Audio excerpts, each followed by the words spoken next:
Magandang lalaki at babae po sa inyo lahat. Ako po, si Vic Garcia. Ako naman po yung kapamilya, Avelyn Garcia. Dito ang Tulong Ko Pasa Mo Global sa TFC The Filipino Channel. Nandito na naman kami para bigyan kayo ng tulong kaalaman para sa buhay na mas matagumpay, mas masaya, at mas makabuluhan. Kapamilya, sa dami ng fake news sa ating kapaligiran, kung minsan hindi na natin alam kung ano ang totoo. Oo nga, di ba? Parang minsan may nagsasabing ito daw yung totoo. Yung iba naman sinasabi ay hindi yan yung totoo. Ayan po, problema po nangyayari po sa ating kapaligiran ngayon sa dami ng hindi natin alam kung ano ang tunay na totoo. Pero good news, mamaya pag-uusapan natin ano-ano ang dapat gawin para malaman kung ano ang katotohanan. Yan ang sa ating episode na Fake News or Real News. Yung pag-iisipan natin, bawat news na matanggap natin, fake news ba to o real news? At may mga hakbang na pwedeng gawin para malaman ang katotohanan. Pag-uusapan din natin at matutunghayan ang successful business journey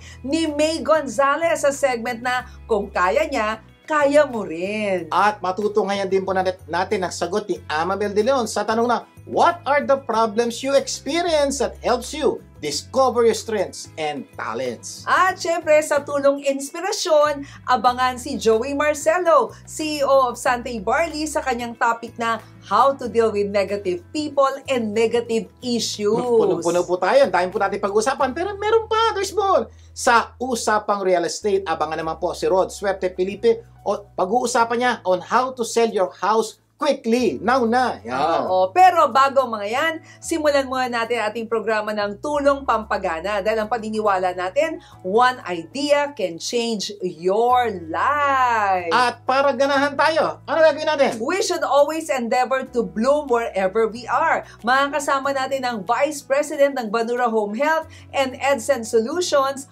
author ng librong Bloom on the Battlefield na si Amabel De Leon. Amabel, what are the problems you experience that helps you discover your strengths and talents? Hi, Vic and Evelyn. Thank you for having me again in your show today. What an honor to join you today. So the question is, what are the problems you've experienced that helped you discover new strengths or talents in your life? I have a lot of those. And I'm sure kayo din maraming nun. Tayo palagi, pag marami tayong nagagawa sa buhay, if you look back, ang isa lang ang palaging sagot natin, para kanino natin ginawa yun. Kung may mga problema ka na pertaining sa pamilya mo, tulungan mo sila na makaahon sa hirap. Nag-asawa ka, yung anak, sino mag-alaga sa mga anak mo. So, laging may who, di ba? Or kaya, kailangan mo sigurong mapaaralin yung mga kapatid mo. So, palaging meron kang taong pinaglalaanan na isolve yung problemang yon. So, sino yon? And then, doon ka makakahanap ng solusyon dahil gusto mo silang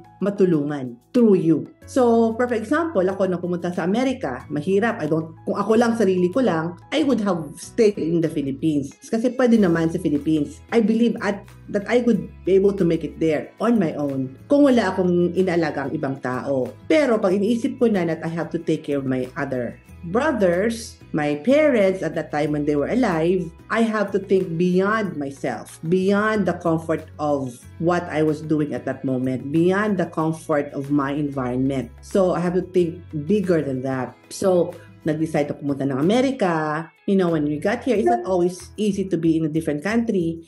Pero tiniis mo, kinaya mo, dahil lagi mo iniisip yung who, kung sino yung gusto mong tulungan, yung gusto mong paglalaanan ng pagkakitaan mo. So, because of that, kinaya ko, nakita ko dahil gusto ko ikaya, doon ko nakita yung kakayanan ko, doon ko nakita yung mga talents ko or mga gifts ko na hindi ko man nakikita noon. And I always tell people that sometimes meron kang pinag-aralan, like me, nurse ako. I didn't even realize na hindi lang pala pwedeng ako maging nurse. Example, nag-aral ka na accounting o kung ano-ano man dyan. Pero because nag-change yung course mo, because you want to do something for the who in your life, doon mo makita na hindi lang pala yun ang talent mo, hindi lang pala yun ang kakayanin mo. So as you go through that, as you cruise through that life, that journey, makikita mo kung sino ka at ano pang meron ka o ano pa yung mga gifts na binigay sa'yo ni Lord. Dahil sa who na yun, nakafocus ka sa who na yun. Pag gusto mo isolve talaga ang problema, pag gusto mo talagang makaahon sa hirap, kung gusto mo talaga na maging iba yung buhay mo, gaganda yung buhay mo, at gusto mo talagang matulungan yung gusto mong matulungan, kakayanin mo. And then along the way, marami kang i-allow mo yung sarili mo na mapag-aralan mo. My advice to you, don't shy away from any problem. Face it head on. Of course, pray to God all the time to help you understand it and face it. And I believe He's going to help you. He's not even just going to help you. He's going to solve it for you most of the time through you. As you keep going through those problems daily, keep blooming on your battlefield. Maraming salamat, Amabel, for sharing valuable insights para patuloy kaming ganahan sa buhay. Sir Vic, alam mo talagang yung problema na dumadating sa buhay natin, nakakatulong pala yun para ma-discover yung ating strengths and talents. Kaya kung dumadaan po kayo sa anumang problema ngayon, baka ito po ang maglabas ng mga bagay na meron ka na hindi mo alam, and eventually you will discover your gifts and talents na binigay sa'yo ng Diyos. Katulad ng binahagi ni Amabel, di ba? Problems are not easy daw to face, but it brings out the best in us. Nung nga nag-decision siya pumunta sa Amerika, di ba? Parang sabi niya, hindi madali. May mga problema. Hindi niya alam kung paano mag-survive. Paano niya matutulungan yung mga taong dumidepende sa kanya. Pero, dahil dito, lumabas ang galing niya. Kaya kung kayo po may problema ang pinagdadaanan ngayon, ang isa sa napaka-importanting gawin nyo is hanapin nyo, ano yung gifting nyo na pwedeng magamit sa problemang meron ka ngayon. And sometimes, ngayon mo lang madidiscover, merong ka pala nun. At kung hindi po dahil sa problema pinagdaanan mo, hindi lalabas yun. Yes. Pangalawang na-realize niya, di ba? Because of the problem, she discovered her strengths and talents she never knew she had. Totoo yan. Oo. Parang, ay, meron pala ako nun. Parang naisip niya, ngayon niya lang nalaman. At normally po, lalabas lang po yan kung may challenges na dumarating sa ating buhay. Sabi niya na parang nursing nga lang daw ang akala niya. Hindi niya na-realize may magagawa pa pala siya beyond pagiging nurse. At ang pangatlo, ano yan? What you have accomplished so far is just a fraction of your full potential. Huwag daw tayong makontento kung ano lang ang alam natin. Gamitin mo yung problema para mailabas mo ang galing mo. Totoo yan. Kung ano man po meron ka ngayon, marami ka pang ilalabas. Kaya napaka-importante yung mga problema ang dumadaan sa atin, yan po naglalabas ng ating potensyal. And number 4, don't shy away from problem. Face it head-on and discover the talents and gifts that God has given you. Makakatulong daw yung problema para makaahon tayo sa hirap at maiangat ang ating Kaya anumang problema ang inyong pinagdadaanan, harapin nyo, hanapan nyo ng solusyon. Kung di nyo kaya alamin yung solusyon, magtanong kayo, humingi kayo ng tulong at malaki po posibilidad, malaman nyo ang solusyon sa inyong problema. Huwag talikuran. At pray to God all the time, and as you keep going through the problems, always remember to keep blooming on the battlefield. Ang bahaging ito po ay hatid sa inyo ng EdSense Solutions. Avail niyo po ang book ng Bloom on the Battlefield, Medical and Healthcare Essentials when you visit www.edsensolutions.com. At para ganahan ka naman, bisitahin niyo po ang Butterberries Food Truck. Every Saturday po yan. Located po yan sa Eco Park, 1030 Alpine Street, Los Angeles, California. Every Sunday po, 9 to 5 naman sa Melrose Trading Post, 7850 Melrose Avenue, Los Angeles, California. At for catering naman po, tawagan ang number yung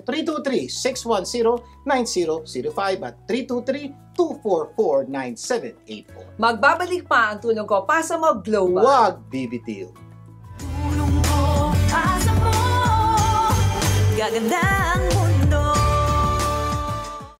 Nagbabalik ang tulong ko pa sa mga global. Ako pa rin yung kapamilya, Avelyn Garcia. Dadako tayo sa tulong pampaganda ng buhay. Ang paniniwala namin, you don't become what you want, you become what you do continually. At dahil gusto namin gumanda ang buhay ninyo, magbibigay kami ng mga tips para mas gumanda ang buhay. Simulan natin ang tulong pampaganda ng buhay tips mula kay Wendy Lindo. Wendy! Para mas gumanda ang buhay, alamin kung paano haharapin ang bagyo ng buhay. Fear not. Remember God's promises. Call unto Him and He will answer you. Don't doubt God's love for you. And remember His faithfulness in your life. And lastly, stir up your faith. Kailanman ay hindi kanya pababayaan. For more tips, please visit the Wendy Lindo Show on YouTube channel. Remember, life is beautiful, so live your life beautifully. Thank you so much, Wendy. Until next time, para sa iba pang tips para mas gumanda ang buhay. Kapamilya, bahagi ng tulong pampaganda ng buhay ay ang segment na kung kaya niya, kaya mo rin. Extraordinary and outstanding Filipino entrepreneurs in the United States of America are featured. Nais namin na ang bawat kwento ay humimok sa inyo na maniwala at umaksyon sa inyong mga pangarap na maging negosyante. Dahil ang paniniwala namin kung kaya niya, kaya mo rin. Today, we have a guest business personality who will inspire you. Born and raised in Olongapo City, she migrated to the United States to pursue her dreams. Despite being a former cancer patient, she was determined to help others, and with her husband, Don Gonzalez, built a successful business called Trinity for Health Salad Master Dealership in Santa Clarita, California. Their company has won top awards worldwide and is continually thriving. In 2022, they were both ranked the #1 direct dealer of Salad Master in the world. And in 2023, they were ranked the #1 dealer in the world for personal sales. She is a mother of 3 and a passionate certified nutritionist. Please welcome Miss May Gonzalez. Magandang babae sa iyo, May. Magandang babae din sa iyo, Miss Evelyn. Welcome to Tulong Ko Pasa Mo Global. Napapanood tayo sa TFC, the Filipino channel sa buong mundo, and it's an honor to have you in the show. It is an honor to be here. First question ko, ano bang educational background mo? Since business ang pinasok mo, business graduate ka ba? Actually, I'm a doctor of dental medicine. Paano ka ba nakapag-aral ng dentistry? Masasabi ko lang na talagang God finds a way and He provides for everything. We grew up even very poor sa Olongapo. As a matter of fact, yung aming silya, yung dining table namin, ang mga silya nun are soda crates. Ginagawa yun ni Papa, and then I remember even one time na yung aming table is not even a stainless steel door. It's a steel na kinakalawang, kaya kailangan namin lagyan ng cover. Pero all our lives growing up, si Mama at Papa talaga laging sinasabi na ang edukasyon lang ang pwede nilang ipamana sa amin, and no one can take that away from us, and we can go places having a college degree.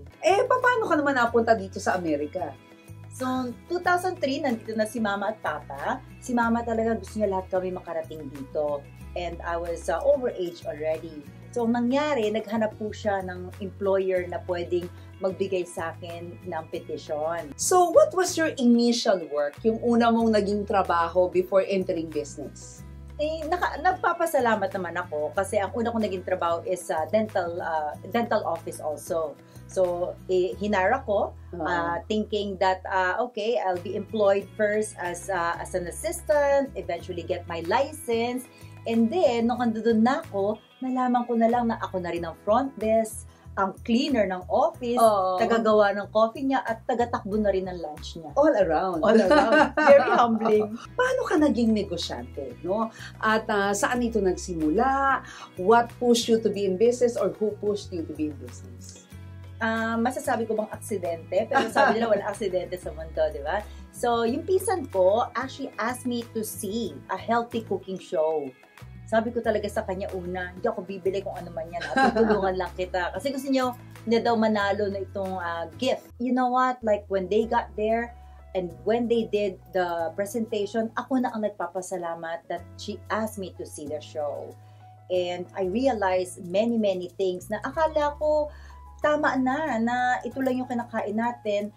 And it turns out that it's very important na kung paano rin natin at saan natin niluluto ang ating pagkain. So, ibig mo sabihin, itong invitation na to, nakapagbukas ng iyong isipan patungkol sa health benefits ng cookware. Exactly. Oh, Yes. and And then I became more health conscious, especially I got diagnosed of cancer.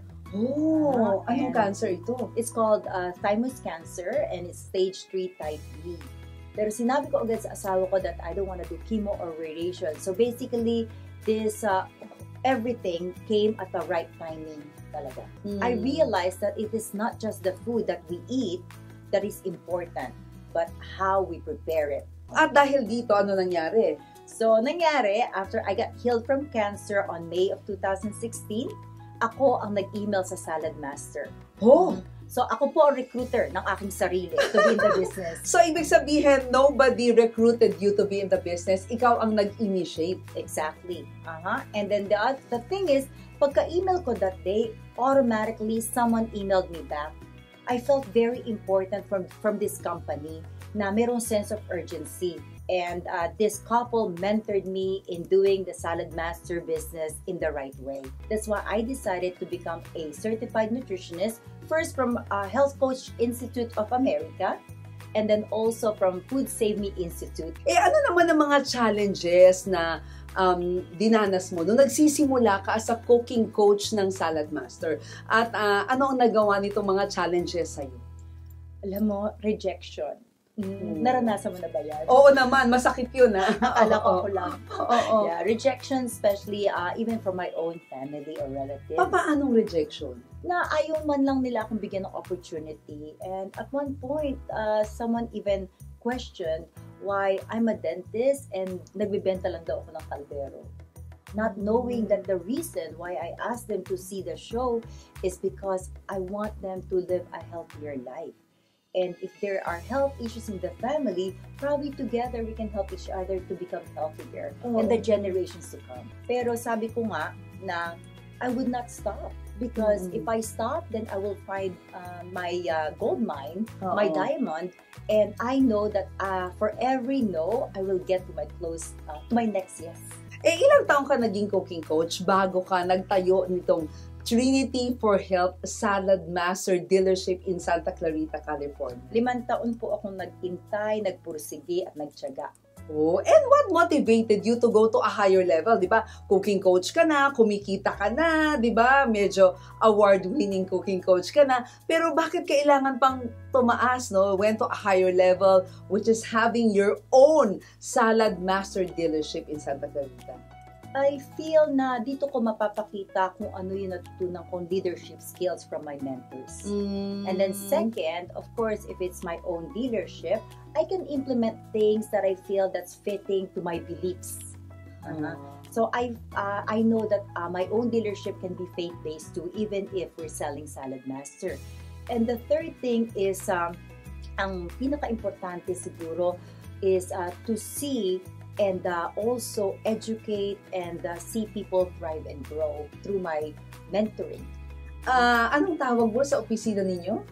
Life-changing center. Ibang klase ha, hindi lang basta-basta opisina, life-changing center kasi ang paniniwala mo, yung mga taong nandun, nagbabago yung kanilang buhay. Exactly.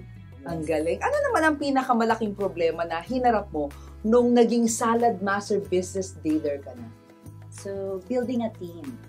Kasi hindi lahat ng tao, ang mga anak nga natin, iba-iba ugali. Oo. Lalo, iba-iba pang pamilya, ibang race.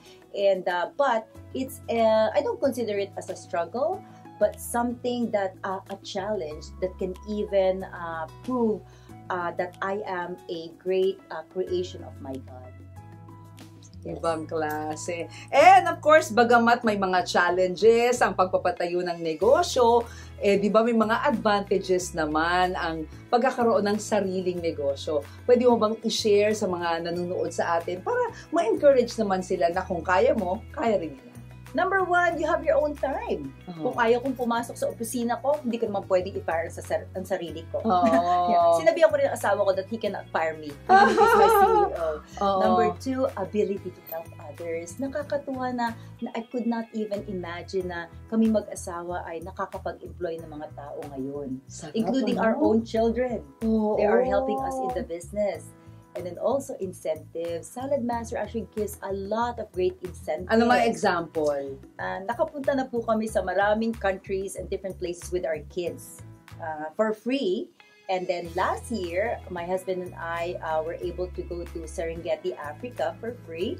And in April, we got the incentive of going to Prague and Switzerland for courtesy of Salad Master. Ang galing! So parang hindi mo pwedeng na parang, ano lang yan, cookware lang yan, pero hindi lang nagpapabago ng buhay, ng health mo, kundi ang dami pang incentives na nakukuha. Exactly. And the other thing po, Miss Evelyn, is that we educate people that having your own home-based business is great for tax advantages and benefits. Baka minsan sa isa sa mga segments natin, i-share mo rin sa amin kung papaano. Ha? I would love to. I love educating people na dito pala sa America and even other places, it's not the money that you make, that the money that you keep. By knowing what's your right when it comes to tax benefits. Ano sa palagay mo ang pinaka-importanting dapat gawin at tandaan sa pagninegosyo? Number 1, discipline. Kailangan po may disiplina tayo na pag-aralan ang negosyo, may disiplina tayo na pagpursigihan ito, and number 2, commitment. Pag po may sinabi tayong gagawin natin, gawin natin. Hindi pwedeng sabi lang, kailangan may aksyon. And also, we have to always remember, and it's even biblical, that our yes should be yes and our no be no. Number 3, kailangan po talaga na we learn how to love and care for people because they will love and care back. And then 4th, and most importantly, kailangan po ang Panginoon nasa sentro ng ating mga relasyon, ng ating mga kanegosyo, or ating team. Our Lord should be in the front of us, on the side of us, and above us. Kaya naman po sa aming organizational chart, nakalagay po doon na ang aming CEO is our Lord Jesus Christ. Next is doon, pangatlo lang po ako. Ang galing naman. Kumbaga, hindi nawawala ang Diyos sa negosyo. Opo. Yes. And what can you say about your business now that you can be proud of? So aside from the many awards that my husband and I received through the years, naging number 1 distributor po kami nung kami ay consultant many times. And yung nga po, yung nabanggit ninyo na personal sales number 1 kami last year all over the world and number 1 direct dealer in the world. And then the other thing po is Trinity for Health is a family to me. I know that I have consultants that really care for Dawn and myself. Baka maiyak ako dito. So, tawag nga sa'yo, nanay. Yes, opo. Tawag nila sa akin, nanay, or mama bear, or mama pot, and I really love it. Pagka po tinawag nila akong ate, sabihin ko, huwag mo kong tawagin ate, nanay na lang. That means a very sweet term of endearment. That means they love me, they treat me, and they respect me as their mother. And you are such a nurturing mother to them. Praise God. Nakita ko yun. And ano naman ang mapapayo mo sa mga Pilipinong gustong magnegosyo sa Amerika pero natatakot? Sinabi mo na, Miss Abilin, takot. Alisin po natin ang takot. Where pagka po tayo ay natatakot, malamang wala tayong paruroonan. And at the same time, pag nagpakita po tayo ng fear, baka tayo makamiss out. So, get rid of fear and have the faith that if I can do it, you can do it too.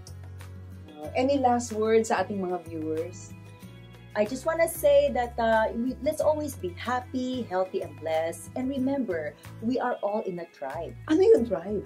Together, we are resilient and inspired to build and empower each other. Kailangan po yan. Okay? Man doesn't live by themselves. Galing. Yes. Maraming salamat, May. You are such an inspiration, not just to me, but to all the people watching us worldwide. And we are looking forward, mga kapamilya, sa regular segment ni May Gonzalez with Trinity for Health Salad Master on Tulong Kalusugan segment. At syempre, May, what do the audience expect from you? Our first episode will be about enemies of nutrition. Kailangan pong malaman natin yan, and also the benefits of colorful diet or eat the rainbow, at marami pa pong iba. Naku, like easy and healthy meals in a short time.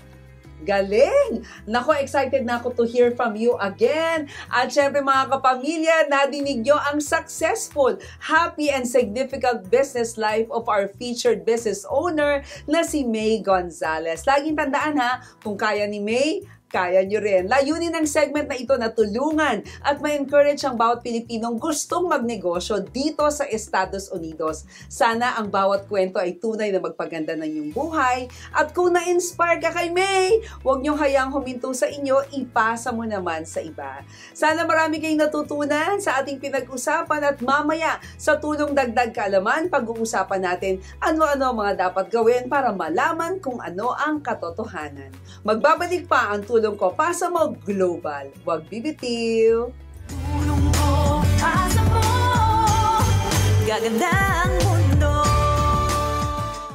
Nagbabalik ang tulong ko, pasa mo global. Vic Garcia po. At Evelyn Garcia, dadakon tayo sa Ating tulong dagdag kaalaman. kung saan hahanap tayo ng paraan para mas madagdagan ang ating kaalaman. Okay, ano ba talaga ang totoo? Yan ang madalas po nating tinatanong. Sa dami ng fake news sa ating kapaligiran, kung minsan hindi na natin alam ang totoo. Oo nga, minsan may nagsasabing ito daw yung totoo, minsan hindi yan ang totoo, minsan nga kahit buhay pa namamatay. Yeah, kaya- Diba? Ganyan po, litong-lito na tayo. At may mga pagkakataon na yung alam nating totoo ay Mali pala, kaya nauso ang salitang akala. yan po ang nangyayari sa atin. Ano ba yung normal siya sabi natin? Akala ko, gano'n na nangyari. Hindi pala. Akala ko mali. Mali ka. Oo. Ako pala. Minsan ano pa nangyari? Oo. Akala ko corrupt siya. Hindi Yeah, naman kuminsan kasi may pala. pagkakataon, pag nakinig po tayo sa balita, akala na siya corrupt. Yung pala, yung nagsasalita na corrupt, siya pala yung corrupt. Problema po talaga. Gaano na karaming pinatay ang fake news, Totoo. ha? Pero buhay pa pala, Kaya, di ba? Nabanggit alam ko nyo na po kanina. yan, ang dami pong sikat na tao, patay na daw. Tapos nung eventually after a few days, ay hindi pa pala. Good news po, pag-uusapan natin kung ano-ano ang mga dapat gawin para malaman kung ano ang katotohanan. Sa ating episode na Fake news or real news? Importante po ito kasi po, kadalasan yung ating mga desisyon nakabase sa mga impormasyon o balita ang ating natatanggap. Kung mali po yung impormasyon na ating natanggap, magiging mali po ating desisyon. Yes. Kaya po napaka-importante, mayroon po tayong paraan to know what is tama at hindi tama na balita. Dapat tayo ay Stop, mag-stop, look, listen, listen, go, and proceed with caution. So, Yes. 5 po yung step na gagawin natin. Stop, look, listen, go, proceed with caution. Yan po yung 5 step na dapat nyong gawin para malaman nyo ang katotohanan. At simulan po natin sa step number 1. Stop. Stop. Stop thinking you know the Ayan. truth. Ito po isang napaka-importante pong dapat nating maunawaan. Sir, stop thinking you know the truth. Opo, napaka-importante po ito at papaliwanag po namin. Kasi isang pinakamalaking hadlang bakit hindi natin nalalaman ng katotohanan.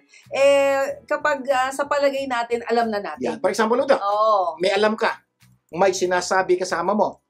Dahil alam mong tama ka, you know the truth, hindi ka na makikinig. Oo, kasi yun yung alam mo Oo. At pag alam mong tama ka, hindi ka makikinig, may posibilidad po, baka may alam siya na hindi mo alam. Ang problema, hindi ka na nakikinig. O minsan, makikinig man tayo, hindi naman tayo, hindi natin Inuunawa. inuunawa, di ba? O kaya madalas, hindi natin nalalaman yung Yung katotohanan. po, kaya po step number 1, huwag mong isipin you have the monopoly of the truth. Ibig sabihin, ikaw lang nakakalam lahat ng katotohanan. Kuminsan, ganun po tayo. Basta alam ko, tama ako. May punto ka. Meron kang pinanggagalingan. Ang problema po, may posibilidad na baka meron kang hindi alam na iba. Ang punto ko po, huwag mo isipin 100% sure ka. Makinig ka muna. Baka may Yes. alam siyang hindi mo alam na magpabago sa alam mo katotohanan. Kasi truth only reveals itself when one gives up all the preconceived ideas. Ayan. Nagiging totoo lang daw po ang totoo pag tayo po yung ating unang inisip, medyo isinangtabi natin at pinabayaan po natin makinig muna sa iba. Hindi po natin sasabing, hindi totoo yung sinasabi mo o yung alam mo. Hindi po. oo. Sinasabi ko lang, santabi mo muna, subukan mong makinig. At pagkatapos ng makinig, sa tingin mo, tama pa rin, tuloy mo iyo. Kaya lang, paano pagkatapos makinig, uy, nangyari ba yun? Ay! So baka biglang, ay parang may problema yung Correct. tingin ko mali pala. Kaya kung gusto mo talagang malaman ang katotohanan, stop thinking you know the truth. Maybe you know some of the truth, but not all the truth. So, maging open po tayo in knowing the truth. Kasi po, pwede ito yung truth. Totoo po yan. Kaya lang may iba pang truth. Pag pinagsama mo yung dalawang truth, mag-iiba yung katotohanan. Kaya nga po, Yes. napaka-importante. Huwag po tayo magbiglang conclude. Ito lang ang katotohanan at wala nang iba. Huwag po ganon, mahihirapan po kayo malaman ang katotohanan. At isa pang malaking problema ay some people don't really want the truth. They just want constant reassurance that what they believe is the truth. Yeah. Diba? May mga pagkakataon po ganito. Ayun naman talaga na malaman yung katotohanan. Nakikinig lang po sila dun sa mga balita na magpapatunay na tama yung kanilang iniisip. Pag may nagsasabing hindi tama, hindi siya nakikinig, problema po yun. Paano kung totoo na at tama na yung sinasabi na iba? At ang iba, stubborn. Diba? Stubborn po, they know the truth, they see the truth, but still believing the lies. Yeah, may mga pagkakataon po. Kompleto na ebidensya. Oo. Kaya lang, tigas ulo. Hindi talaga, mali yan. Baka mali mga pinag-iisip mo. Yung dokumentong yan, mali. Kasi matigas ang ulo. Kompleto na ebidensya, ay pang maniwala. Kaya kung gusto mo talagang malaman ang katotohanan, stop. Stop thinking you know the truth and be open to know the truth. So makinig ka sa ibang tao.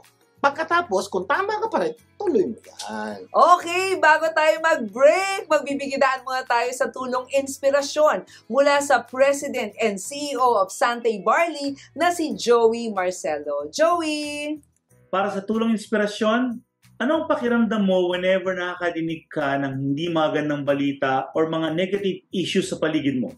How do you feel whenever you meet people who always have the habits of looking at the negative side of things? You know, I'm always being asked, how do I deal with negative issues and negative people? And ang usual response ko is this: I don't deal with them. Honestly, I try to move away from them. Naniniwala ako that if something is beyond my control, it is a distraction. Nagkaroon na ako ng habit to move away from distractions. Because if I will entertain them, mahihila lang ako pababa. It will lead me away from my dreams and visions in life. Have you experienced people that when you talk to them and share to them something, lagi silang may way to see the opposite side? Even though hindi naman ito intentional on their part, I'm sure you're feeling down and demotivated whenever you hear them. Actually, you have two options. Number one, either you entertain them or decide not to listen to them. Sabi nila, pag may negative ka raw na nadinig, papasukin mo sa kabilang tenga at palabasin mo sa kabila.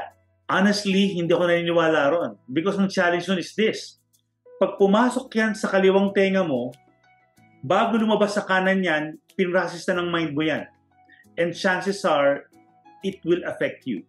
So rather than papasukin mo, just cover your ears and don't listen anymore. Why? Because it is a distraction. Can you change negative people? The answer is a big no. The only thing that you can do, especially when they are your loved ones, is to disturb them. Only they can decide to change or not. We have to be aware that there are so many information available during these times. Ang dami niyan. News, social media, from people around us, napakadaming information. It is up to us to filter and decide what informations will be processed. And our decision is critical because those information can affect our lives, either for the better or for the worst. According to young people during these times, naalala ba, nadinig niyo ba yung word na YOLO? You only live once? Actually, I believe in that. But I also believe that if I will only live once, I'll make my life worth it. And part of that is focusing on positive side of things so that I can reach my full potentials. This is Joey Marcelo, and remember, I'm here to inspire you and keep you on fire. Until the next time, para sa iba pang tulong inspirasyon. Maraming salamat, Joey. Ito ang napakagaling naman, ano? It really inspires us and keep us on fire. For more information about Santay Barley and Joey Marcelo, please go to their website, mysante.com.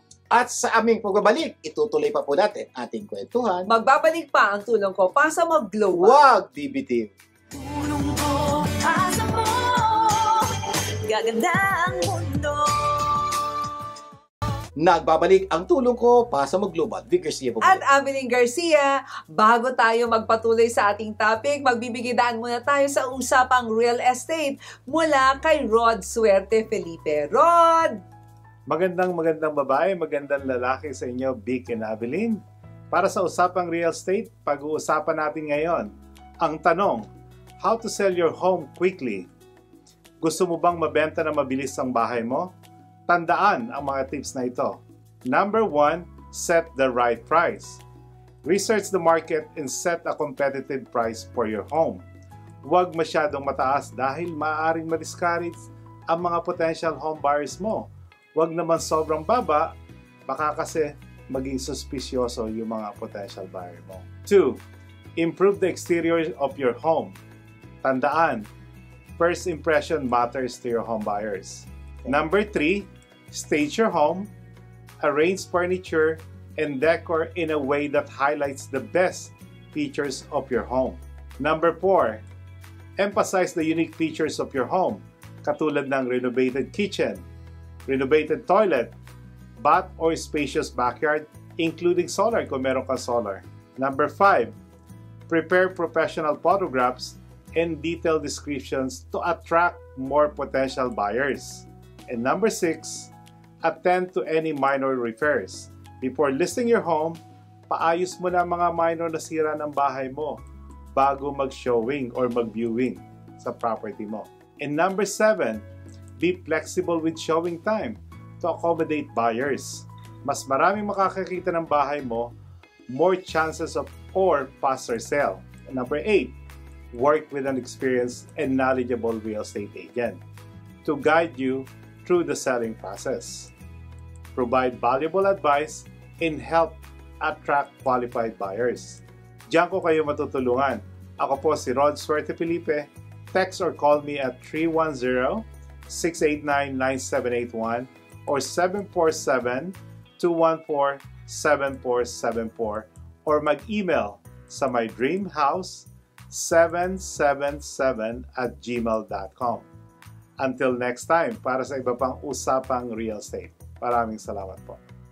Maraming salamat, Rod. Until next time, para sa iba pang usapang real estate. Okay, this time, itutuloy na po na natin ang pagsagot sa tanong na ano-ano dapat gawin para malaman kung ano ang katotohanan sa ating episode na Fake news or real news? Yan, no, review po muna tayo. Review. Number 1. Number 1, stop thinking you know the truth. Remember, truth only reveal itself when one open up all the preconceived ideas. Pag tinanggal niyo po yung lahat yung mga nasa utak na muna, medyo makukuha niyo po yung katotohanan. Pero pag sarado po yan, baka hindi niyo madinig ang katotohanan. Number 2 pangalawa, tayo.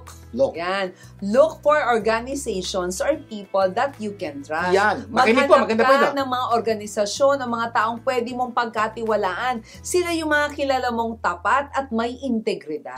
Siguro po, para maintindihan niyo mabuti, may mga pagkakataon na balitaan tayo. Pero, hindi tayo sigurado. So, don't jump into conclusion. Oo. Step number 2, look for people or organization. Maghanap ka ng taong tingin mo magbe-verify o magpapatunay nitong balitang ito. Huwag nyo kagad paniwalaan. Okay, bibigyan po namin ng example. Hindi lahat ng inyong nakikita kasi ay totoo. Totoo. Lalo na sa social Nako. media. Kaya mag-ingat kasi baka maapektuhan ka ng pangloloko ng iba. For example, may pinost. Wala namang gano'ng epekto sa'yo. Okay lang, hindi importante. Pero kung may pinost, makaka-apekto sa'yo, look. For example, may namatay daw. May nagkasala daw. May ginawang mali. Medyo po yung problema to. At kilala nyo to, malapit sa'yo. So, maghanap ka ng taong mag-verify. For example, may namatay. Tawagan mo ka mag-anak dito kung kilala mo. Anong nangyari kay Tito? Yes. Sino ang Tito? Si ganito. Patay na daw. Huy, buhay pa. So, doon pa lang, kuha mo na. Hindi to joke to. Kung minsan naman ang balita sa ibang bansa. Hindi. Oo. So, pwede ka pumunta sa mga credible news channel, hindi po social media. Kasi po, mga news channel, pinag-iisipan, pinagpaplano mabuti bago ibalita. At may investigation. Yun po. Yes. Binalita na ba ng major networks? Kung hindi pa, medyo muna kayo kagad maniwala until further information. Pakinggan nyo to. Ilan na ba ang sinira ng social media yung kanilang pagkatao? Ibang yinurakan, siniraan, pinagsabihan ng kung ano na ganito daw si ganito. Hindi to namatay, pero sinisiraan. Masama daw ugali nito, ganito.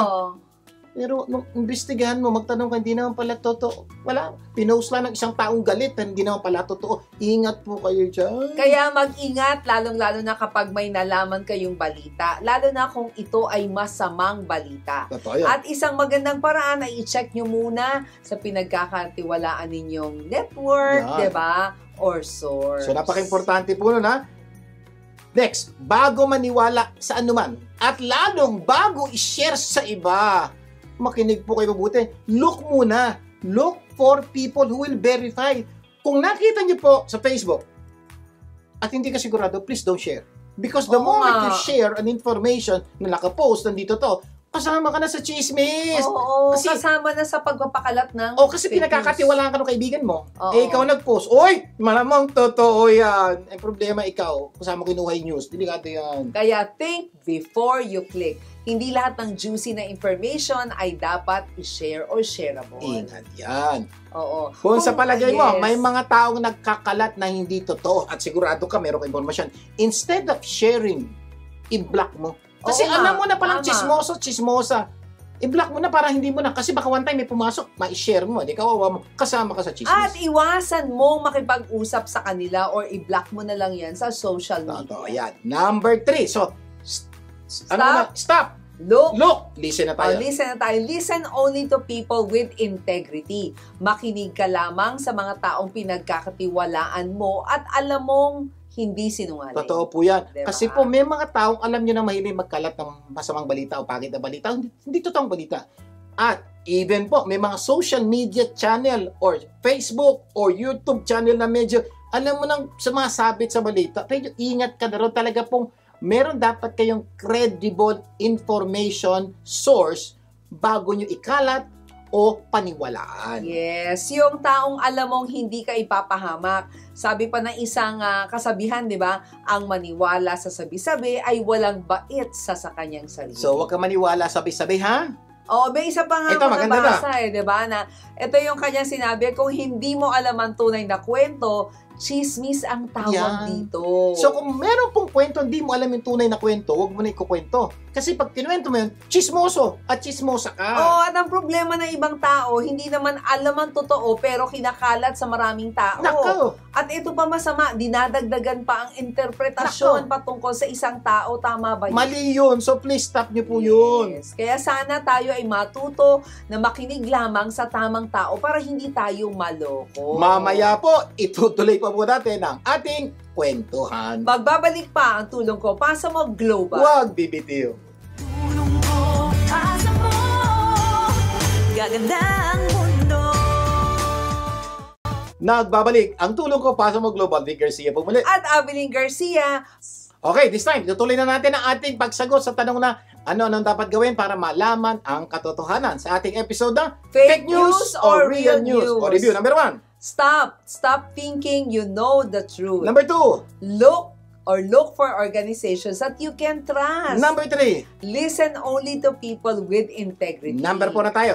Go! Ayan na. Go to the truth. Kung minsan mahirap talagang malaman ang katotohanan, kaya miski sa Supreme Court, di ba?